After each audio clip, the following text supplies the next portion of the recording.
I was originally planning on doing a whole video over 4 new Shonen Jump series that came out like a month ago. But after reading the Ichinose family's Deadly Sins, I think it just deserves a whole video in and of itself. It's by the same mangaka who did Takapi's original sin, Taizun 5. But in this story, we get introduced to the Ichinose family, and we learn that they were in a car accident, they have amnesia, and they don't remember being a family at all. They can't even really remember who they were. And so they wake up in a hospital. Now, the family seems kind of wholesome. You know, they're in a very tough situation, and they seem to kind of come together. And even the main character, Tsubasa, he seems pretty laid back and understanding. So he also seems pretty nice, especially with his sister Shiori. Tsubasa just seems like a nice guy. But when the family goes back home, when they leave the hospital, they find that their house is a complete mess. The situation isn't really as good as they thought it was. And to make things weirder, each of these family members have their own room. Yeah, even the grandparents and the parents. It's just kind of a weird situation. And once Tsubasa enters his room, the whole illusion of wholesomeness just completely shatters. The word die is written all over the wall. It seems he was either going through some very dark stuff or was just crazy, or maybe even both. So the story starts to make you wonder, is everyone else's room the same? Is everyone hiding something super dark? We even see the characters, the Ichinose family, when they're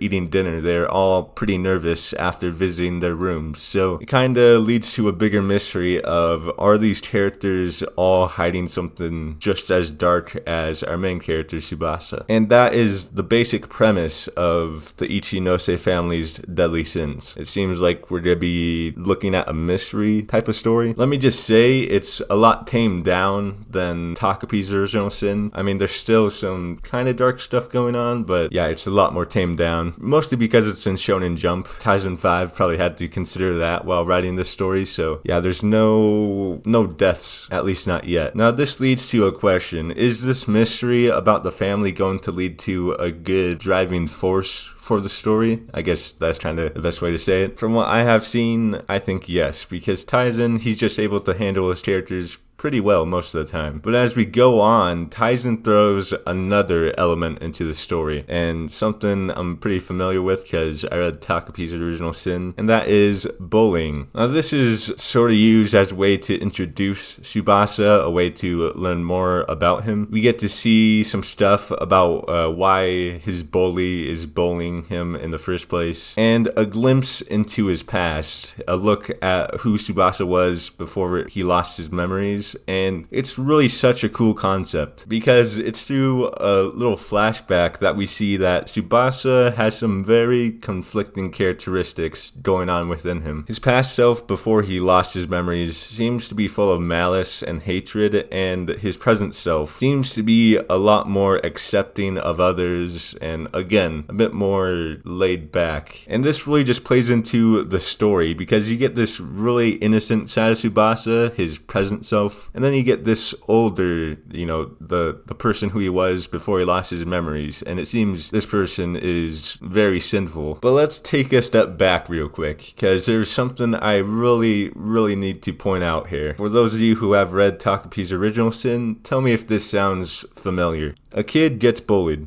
Kid and bully fight.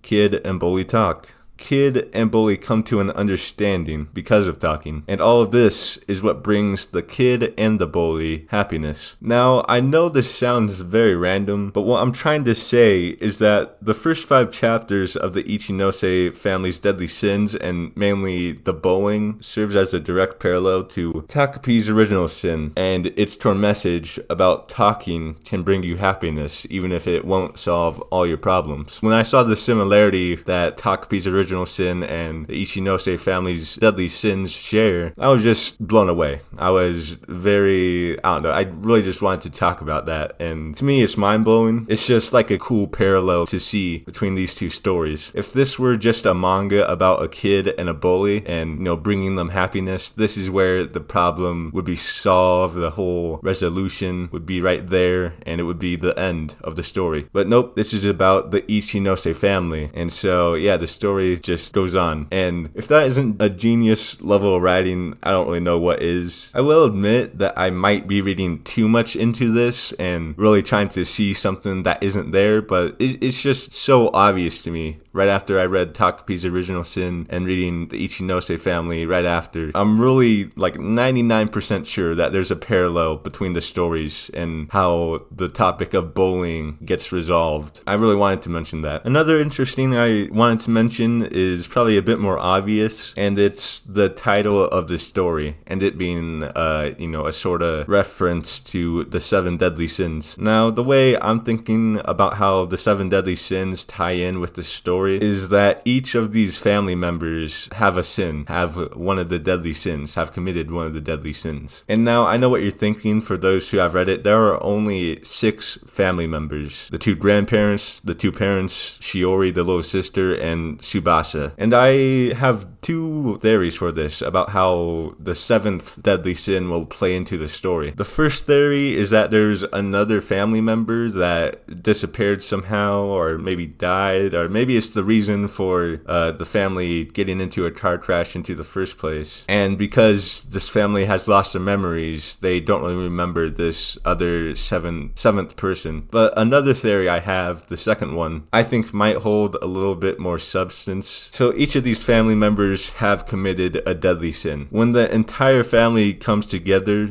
they share the 7th deadly sin. My guess is pride, pride as a family and stuff like that. And I don't know, maybe that's why they got into a car crash or something. That might tie into it. These 2 theories are obviously just theories, so ties in could definitely go a very different way. But I think if, this whole family, when they come together, they share the 7th deadly sin and they all have committed their own deadly sin, I think that would just be a very interesting concept. But even without these 2 theories, you could still kind of guess a little bit about who is what sin. And this really just plays into the bigger mystery of the Ichinose family and, what happened before the car crash, before they lost their memories. And so maybe through revealing who is what sin, we'll also be revealing what happened, the big mystery. Right now, we only have a bit of information on 2 of the characters, that being Tsubasa and his little sister, Shiori. And I guess let's look at Tsubasa first and what's been going on with him, or what sin he might have committed. At first, I was sort of thinking that he was the sin of gluttony because we see him eating the most throughout the story, or I don't know, maybe that's just a headcanon that I came up with, but if I'm remembering right, then that is what could be happening. But after reading the whole little bully introduction to Tsubasa, I sort of saw Tsubasa as more of the sin of sloth, of being lazy. I mean, within the first chapter, he seems to be a bit more laid back and chill about the whole losing their memories thing. He doesn't really want to work super hard to get their memories back. Now, there is an element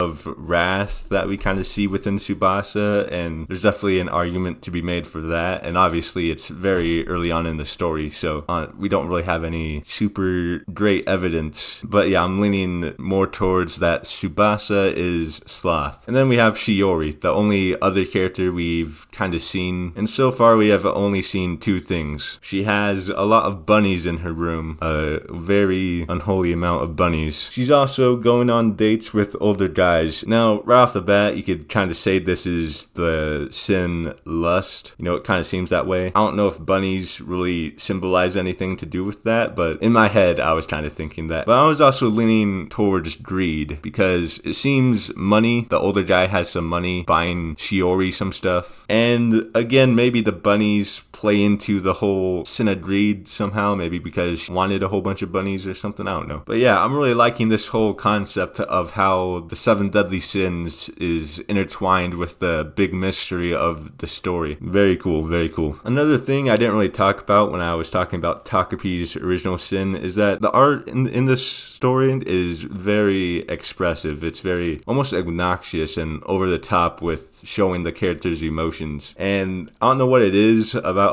a character crying in this story, but it's so sad, and it makes a little part of you just want to cry. Now, I was able to get all of this information just through 7 chapters, and we've seen this before within Takapi's Original Sin, that Taizen, he's able to write some very great short stories and cram a whole bunch of stuff into each chapter he makes. So it kind of leads me to believe that this story is going to be a bit shorter, it's going to be a bit longer than Takapi's Original Sin, but still a bit short. Yeah, that's kind of sad, but if he's able to continue writing this story story super well and make it just as good as Takapi's Original Sin, then I don't really see a problem with it. Although it's still pretty dark, I think it might reach a wider audience than Takapi's Original Sin because it isn't as dark as that story, at least not yet anyways. Yeah, I'm just amazed by Taisen 5 again. I'm actually very tempted to do chapter reviews on it, but I also have other things I want to work on, so who knows. I think the next chapter comes out on the 6th of January next year. Either way, I'm just obsessed with it. I really just think that the Ichinose family's Deadly Sins is just another showcase of Taisen 5's talent, and yeah, I'm really looking forward to the future of it. I hope it goes well. But that's the end of the video, so thanks for watching. See you in the next one, and peace.